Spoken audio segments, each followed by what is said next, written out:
In Dry Prong, Louisiana, a woman finds herself with an unpleasant job to do.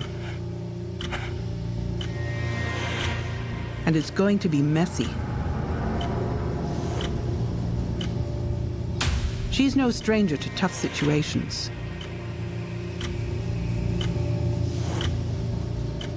Money problems and a sick mother-in-law can be heavy issues to navigate, especially alone. But when the brand new love of her life goes missing, everyone's looking for answers.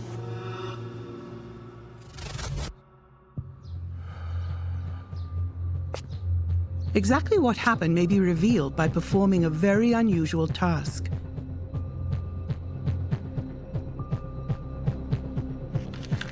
Which will only take her 1 hour.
Dry Prong, Louisiana.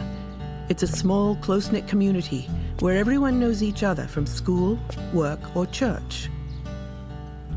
No matter who you are, you can go to a neighbor to ask for help, and they will give you the hand you need, readily offering assistance when it comes to borrowing tools for household maintenance. Unfortunately, that kind of unconditional kindness can bring out the worst in some people. They can't help but take advantage of another person's good nature and generosity.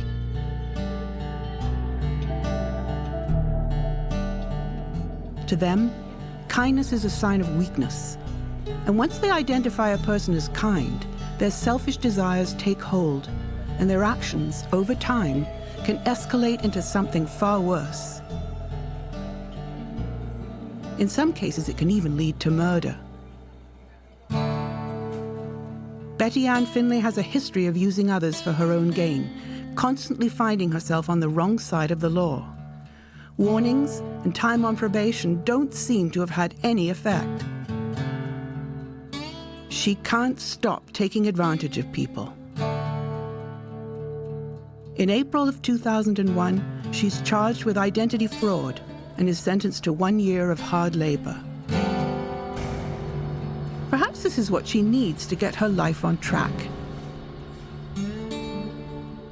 When her time is up, she heads to Dry Prong, Louisiana, where she has family residing.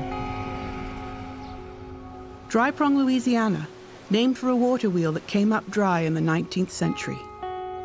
Home to less than 500 people, and just 20 minutes from the larger town of Colfax, life is quaint, quiet, and calm.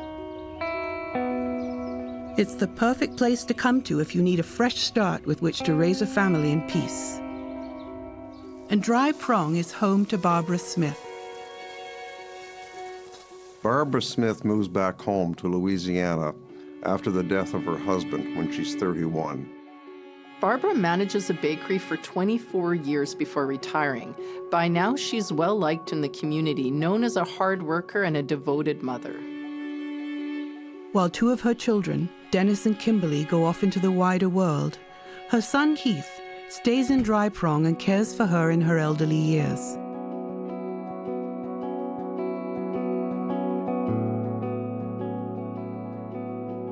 He spent the last 15 years working as a skilled mechanic at an auto body shop.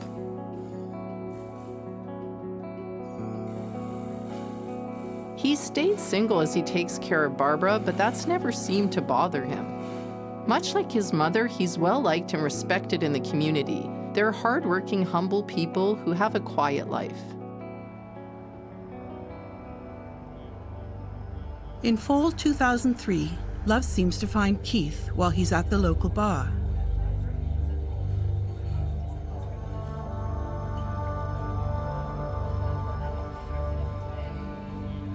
He meets Betty Ann Findlay, and there's an instant spark. It seems like they're destined to be together for the rest of their life.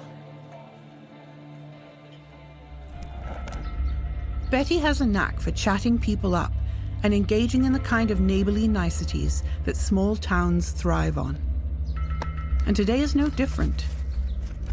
When her chainsaw isn't working, she goes to a neighbor and borrows one from them.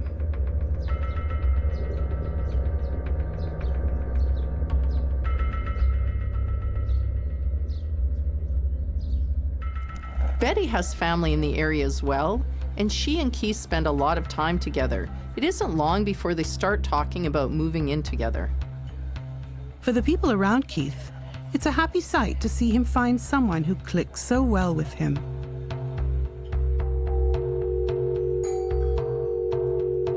In February 2004, Keith and Betty move in together after a few months of dating. It's exciting for Keith's family. He's not a perpetual bachelor anymore, and he's actually found someone who's happy to help him take care of Barbara. They seem to be well suited for each other. Betty's grateful her neighbor is willing to help her out, but that doesn't mean she wants him, or anyone else for that matter, prying into her business. One thing many people with a history of trouble with the law have are feelings of distrust for others, something that stays with them even after they change their lives. As with all couples, however, problems come up and need to be dealt with. A new relationship is exciting, but it comes with challenges, especially when the care of an elderly family member is concerned. It's a lot of work, a lot of stress, and money will always be something to worry about if you aren't wealthy enough to not have to think about it. Money is light, and work at the shop is sparse, so Keith needs to find another form of income.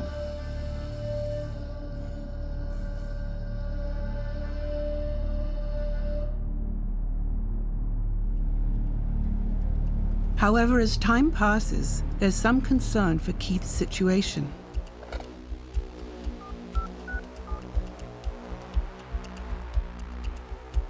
Nine months after Betty moves in, police receive a call from Keith's uncle, Billy Nugent.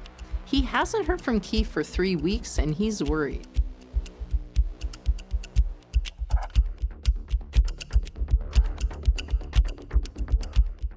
A question is now on everyone's mind. Where is Keith? And has something happened to him?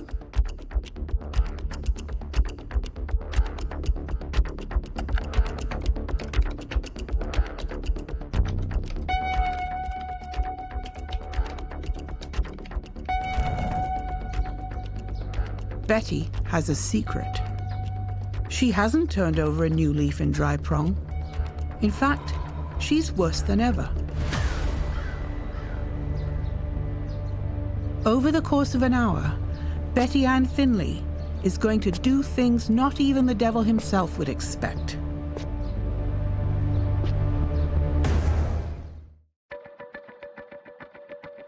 Barbara Smith lives in retirement in Dry Prong, Louisiana. Her son, Marlon Keith, takes care of her while working in a local auto body shop. Helping Keith take care of Barbara is his new girlfriend, Betty, who he started dating earlier in the year. Things are good, but struggles soon find them. With money a growing concern, it becomes apparent that Keith needs additional work. But Keith has stopped contacting family, raising concerns. Keith's uncle Billy tells police that he hasn't heard from Keith in 3 weeks.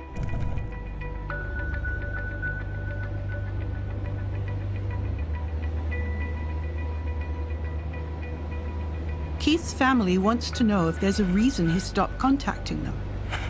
or frighteningly, if something has happened to him.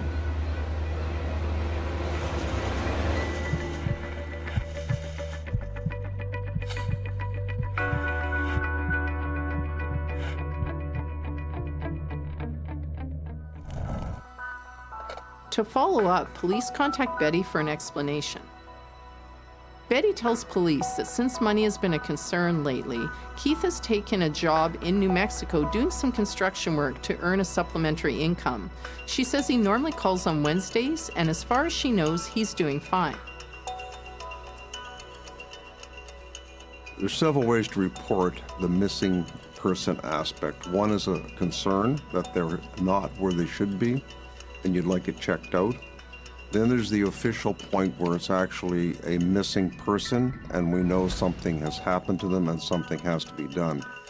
This isn't at that point yet. It's just a point of interest for the person saying, I don't know where he is.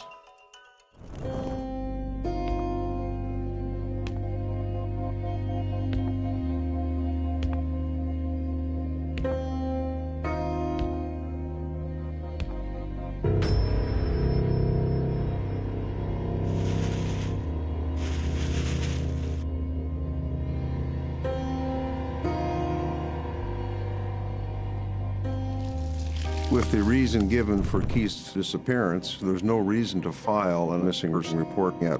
He's supposed to be somewhere working, therefore they're waiting to confirm if that's true or not.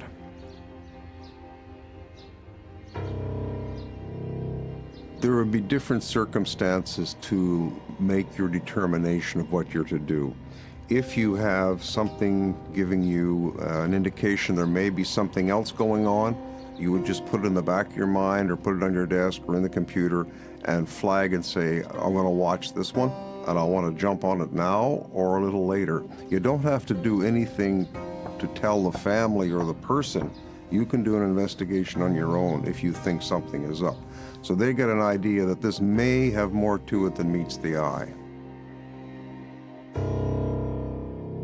Billy still has a bad feeling in his gut that something is wrong. Billy agrees to wait for the day of Keith's next call, since Betty has said that she'll ask Keith to contact him. He decides to trust her and be patient.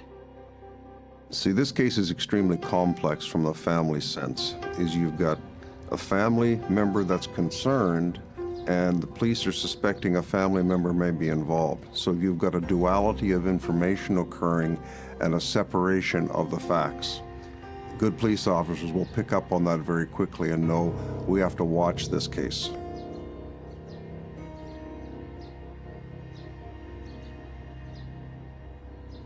Billy has more to tell the police, and what he says is disturbing.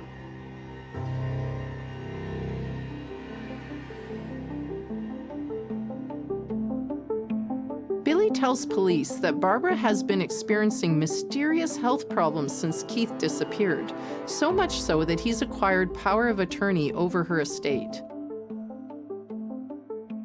Power of attorney is a legal capacity granted to a person who is close to a vulnerable person when that person can no longer make decisions about their own medical or financial needs on their own. If a person becomes suddenly mentally incapacitated, for example, they're in a coma or they've had a stroke, something like that, and they're unable to communicate, basically, it's much more easy for a family member or a close person to get power of attorney. On the other hand, if a person is developing dementia, they're making poor decisions, things like that, a family member might have a bit more difficult time getting power of attorney, especially for financial reasons.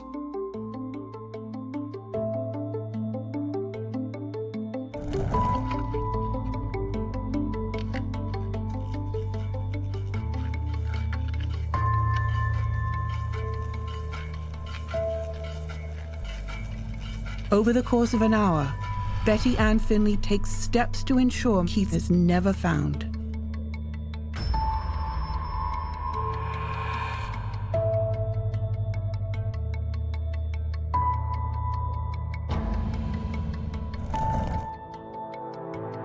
As Billy has been checking on Barbara daily, he recounts the events of the past month to the police. He begins by explaining Barbara's mysterious affliction. In late fall of 2004, Barbara develops symptoms after Keith disappears. She all of a sudden has trouble walking, she's slurring her words, and has great difficulty speaking. After watching her for some time, it becomes apparent that she's only getting worse. The family decides they need professional help, and they take her to the hospital.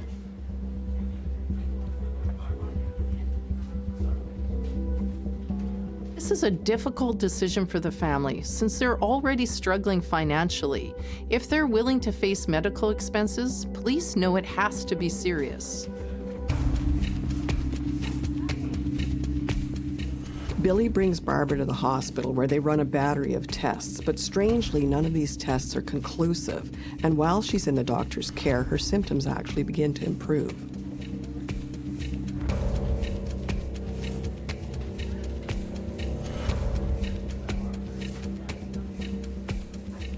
This is very confusing for the family, but when Barbara recovers and has no further symptoms, she ultimately has to leave the hospital. Barbara goes home and is taken care of by Billy, Betty, and her sister Carol, who is married to Billy. It's a relief to be home, even if her affection was confusing and frightening. However, after a short time of being home, Barbara's symptoms return. This is very concerning, and she has to be treated again.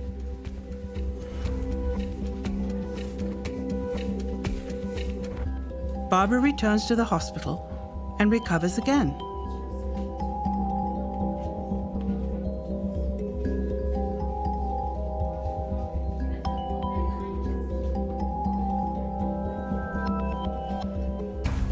Doctors decide to run a toxicology screen, and they finally find a reason for Barbara's symptoms. There's a high level of opiates in her system. Strangely enough, though, none of Barbara's current medications contain opiates. As a 71-year-old woman, the level of opiates in her system is indicative of someone who is abusing drugs or taking them unknowingly.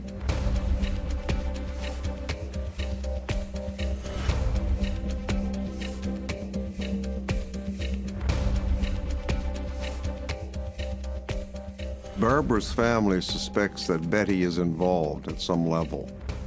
The police are already on this to some degree.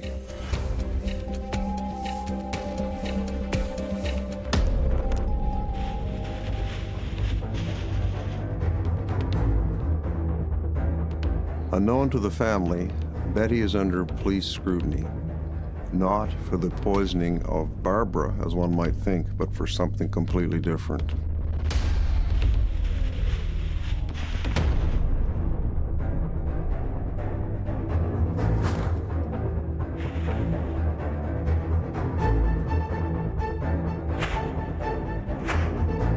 Betty doesn't know police are digging into her past, but she doesn't have time to worry about that anyway.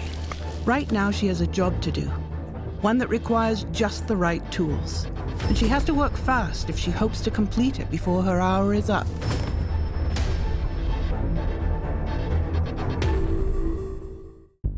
In the wake of her son Keith's disappearance, Barbara Smith has been repeatedly falling ill with mysterious symptoms. A toxicology report shows that high levels of opiates are in Barbara's system. The family suspects Betty, Keith's girlfriend, of being responsible for this. Detectives are already on Betty's trail. However, for a criminal history no one knows about.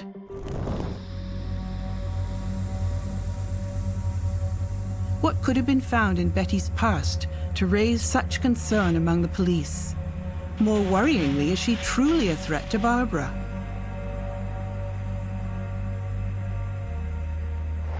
Little do they know, Betty is far more dangerous than anyone could have imagined. There's been reports of bad checks in Barbara's accounts. And when they look into Betty, they find that she has a history of writing bad checks and fraud of many different types. Keith, for his part, was never aware of this when he met Betty or during their relationship. Billy takes Barbara to her home to take care of her. It's reported that Betty tries to come and see her, but Billy doesn't allow it. Strangely enough, Barbara's symptoms completely disappear and she starts to improve. Barbara goes to the police once she's recovered her checkbook. They find that someone else has signed her checks, so obviously someone's been stealing from her.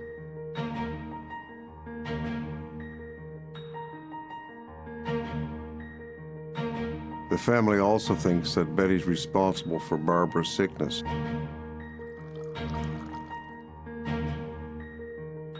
The theory is that Betty has been poisoning Barbara's tea to hide the fact that she was stealing checks from her. Betty's old fraud habits are rearing their heads again. Police are determined to find out if there is any connection to Betty's history of check fraud and what's happening with Barbara's accounts. This would be concerning to the police, as it raises questions about whether Betty, if she's capable of poisoning Barbara, what could she have possibly done to Keith? And they start digging further into this file.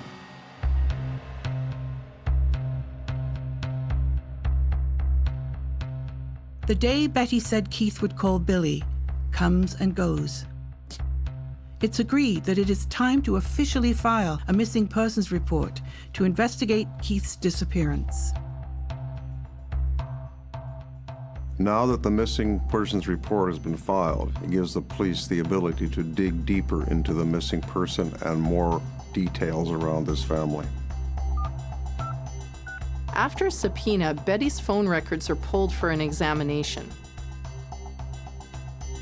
The phone records show that Betty never received any calls from New Mexico, where Keith was supposedly working. This proves she has now lied to the police and lets them focus on her as a possible suspect. This would raise a very large question with police as to where is Keith's body and what has happened to him. Now that police have evidence of wrongdoing in lying to detectives, it's time to investigate Betty more thoroughly as part of the missing persons report. 4 days after Betty's records are pulled, an anonymous tip comes in about a possible gravesite to examine, a gravesite that's very close to home for Betty. This tipster leads police to a hole in Betty's backyard. Additionally, a witness brings in bloody pillowcases that they saw being removed from the home. This is potential to be damning evidence. After securing a search warrant, police attend the residence and knock at the door. There's no answer. They could have forced their way in, but they were polite and knocked again. Police arrive at Betty's residence to conduct a search, but she initially doesn't appear to be home. Betty shows up at the door and says she was in the shower. But police know her hair is dry. There's no indication she was in the shower, which should show she's lying again. So they do a meticulous search of the house, documenting everything they see and searching every room.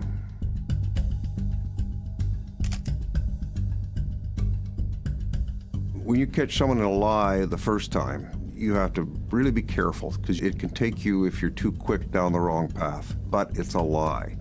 It gives you another reason to seek another lie. At 2 lies, you now have a pattern and something to go on. 1 lie could have been a coincidence, it could have been an accident, but 2 lies make it a case.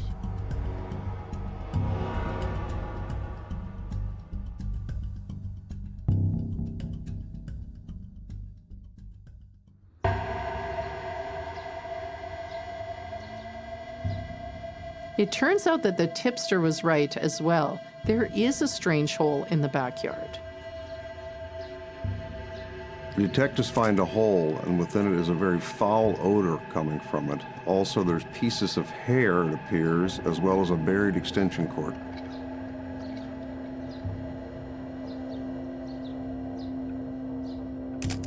Betty tries to explain this by telling police that Keith killed a dog and must have buried it in the backyard. Well, the police don't have enough evidence yet to arrest anyone for the disappearance of Keith. They do have enough evidence on the fraud and the poisoning to make an arrest. On December 7th, 2004, Betty is arrested on 16 counts of forgery.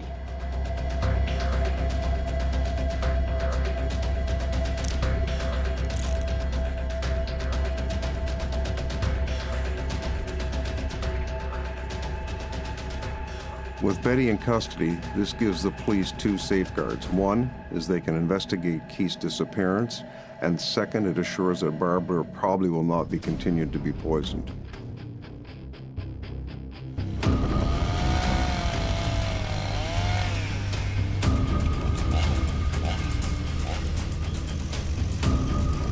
It's a good thing that Betty has been arrested and kept away from Keith's family. Because unknown to them and to the police, Keith has been dead for weeks. Betty is responsible for his death and the disappearance of his remains. It takes her 1 hour to go through a horrific process.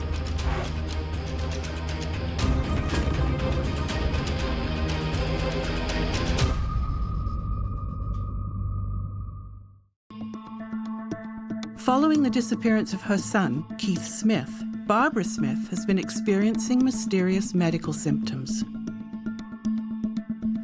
A toxicology report reveals that someone has been giving her high levels of opiates that have been putting her in and out of the hospital for weeks.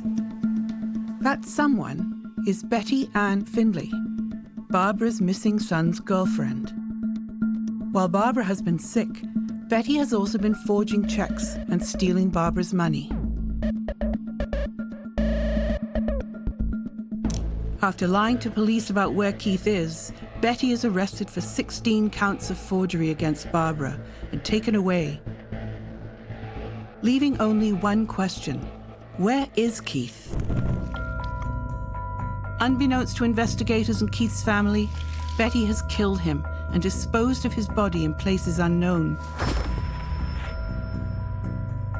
With her in custody, will cops be able to expose the truth?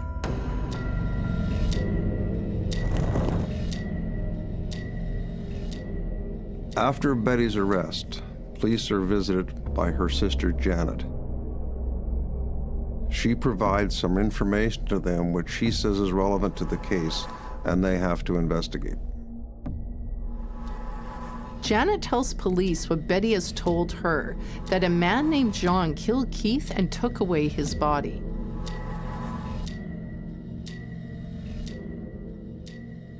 Janet identifies John to police as Betty's ex-boyfriend.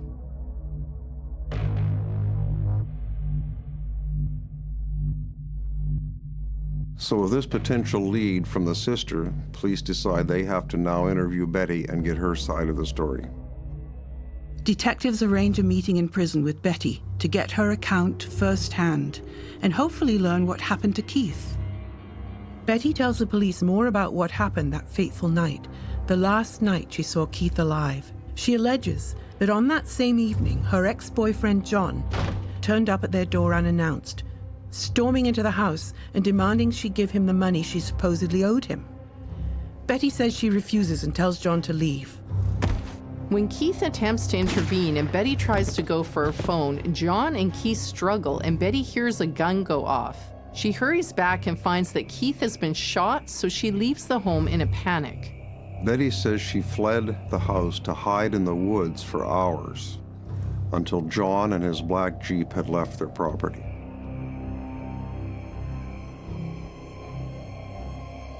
She returns to the home and finds that Keith's body is missing.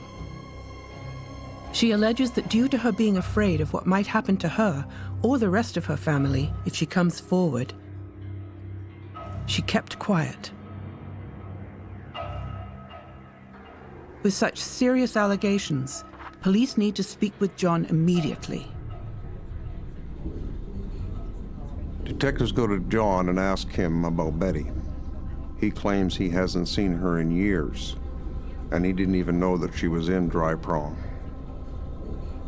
Police then tell him about Betty's allegations against him, and he's baffled. Detectives ask what kind of car he drives, and he says a white pickup. John explains that he actually drove a black Jeep years ago when he dated Betty. However, he wrote it off in an accident, and once he proves this to the police, they now have caught her in a second lie.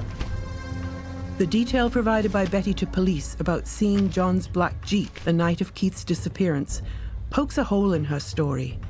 Likewise, no claims of John's abuse were able to be substantiated by investigators. Her credibility is waning. The human body contains 5 liters of blood. Betty Ann Findlay had under an hour to clean the horrific mess. Days later, Janet returns to the detectives after visiting Betty in prison. She has a set of keys with her, which she claims are evidence.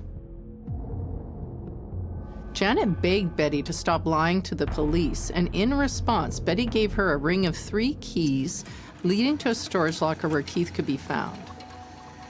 Janet is shocked. There's no way that Betty should have these keys. They're smuggled into prison, and she immediately tells the police. Smuggling things into prison is not as easy as one would think, but it is if you have someone on the inside that has taken a bribe or turning a blind eye. In the days of old, people would throw footballs over the wall into the rec yard. They would take drugs out of it. Women would smuggle things in their internal body cavities and get away with it. There was lots of ways that things were done. They've tried to clean it up, but still things get in the prisons. Usually it's through human error on the inside. While speaking with detectives, Janet receives a call from Betty, and she advises her right in front of the police what storage unit to look in. Betty tells her to look in Unit 124, which she rented under the name of Mary Trent.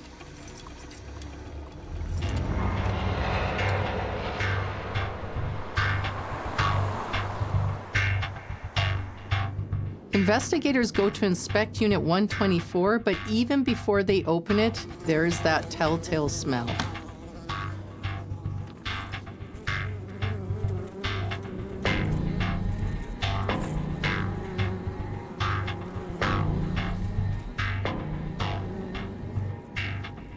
After securing a search warrant, police enter and find black garbage bags in a pile.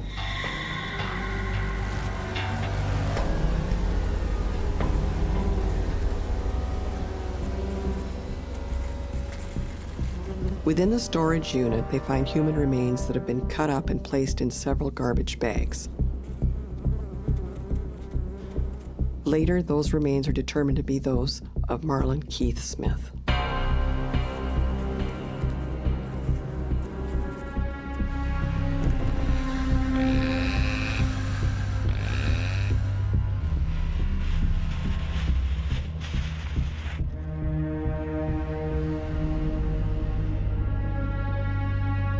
With remains discovered and evidence of her other crimes in the hands of the police, will the lies Betty has spun around herself be able to protect her from the rapidly enclosing justice?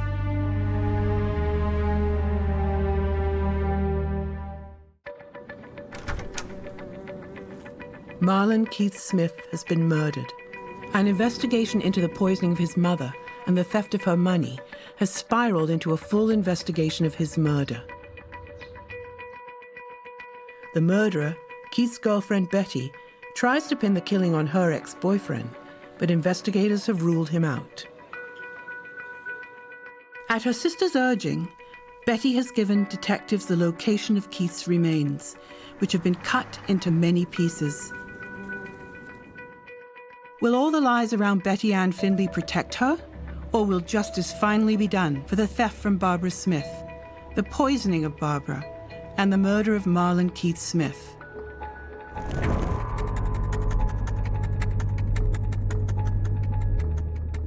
After cutting Marlon Keith Smith's body into pieces, Betty Ann Findlay packaged his remains into plastic garbage bags.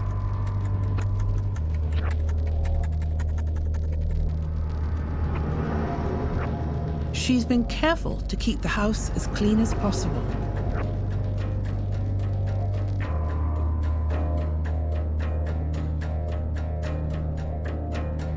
Betty needs a break from all the work she's done over the past hour.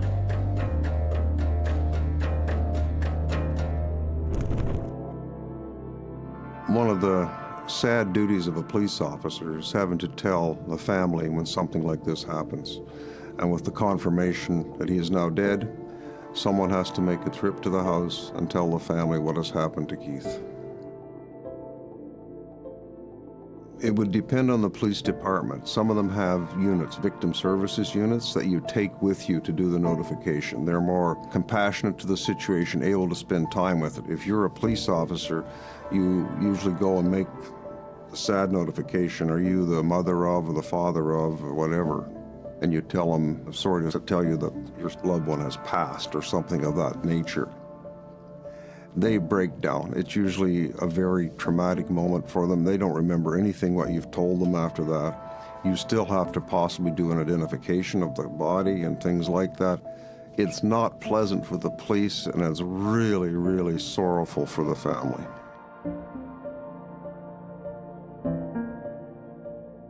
Each situation is different on its own. If it's expected, if it's a senior, if it's something along that line, well, they might be aware it was coming. When it's an infant or a young person or a spouse, depending on the age, it's just horrible. You feel it, you feel empathy, you feel sorrow, you feel all of the things that go with that. But it's never something you look forward to doing. You do not want to ever have to do that. You go home yourself at night, you can't sleep. You wake your children up and hug them. Upset my wife quite a few times in the middle of the night because I'd come home and couldn't sleep because of what I'd had to tell a family earlier in that day. This is an enormous loss for Keith's family. He was a devoted and caring son, a well-liked and decent man within the community. To know that this happened to him at the hands of someone so close to the family is devastating.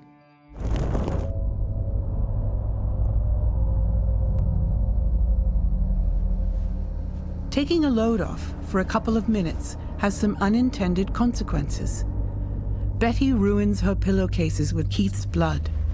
The same pillowcases later noticed in the trash.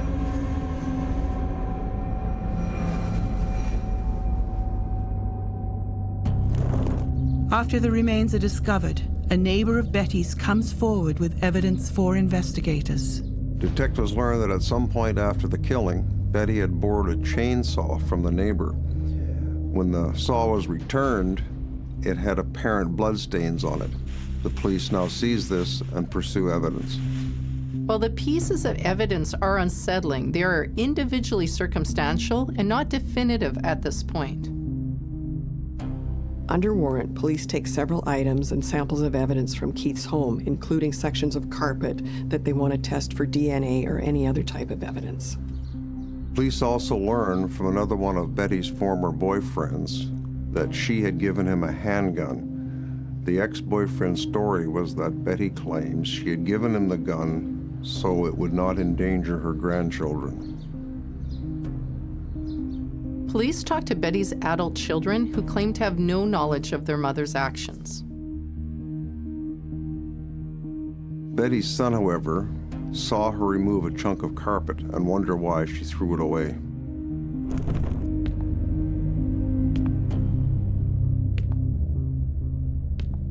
After her short break, Betty gathers all the pieces together to get rid of them.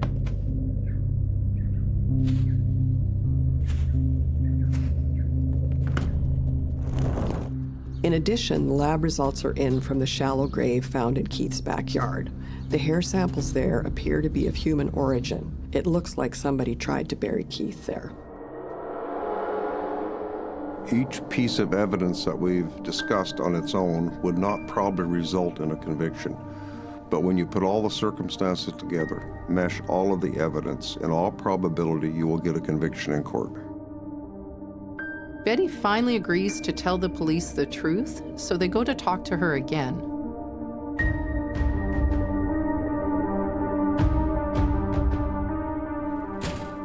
Betty tells police that Keith found out about her stealing checks from Barbara and confronted her in a rage. As the argument intensified, she claims Keith went for a gun and she lunged at him.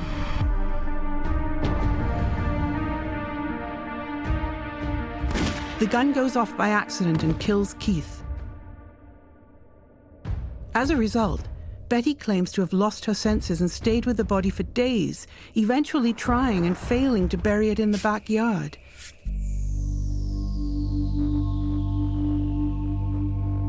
After this, she claims to have cut up the body and stored it in Unit 124. While it seems like a closed case, Betty still tries to evade justice for Keith's murder. After this confession, Betty pleads not guilty, which is very strange. Even though she's confessed, she pleads not guilty, but it's within her constitutional right to do so. Doctors testified that even though she was diagnosed with antisocial personality disorder, as well as anxiety and depression, none of these conditions exempt her from moral responsibility for the crime. Betty finally accepts a plea bargain, pleading guilty to manslaughter, attempted murder of Barbara through the poisoning, fraud, and many counts of obstructing justice. In the end, Betty Ann Findlay is convicted of second-degree murder and is sentenced to 48 years hard labor. She appeals the decision, but it is later affirmed. While Keith Smith cannot be given back to his family, and their loss cannot be healed, some solace can be found in the knowledge that his killer was found out. While the hurt of his death and Betty's betrayal, the family remains, some comfort can be found in the fact that she will never hurt anyone again.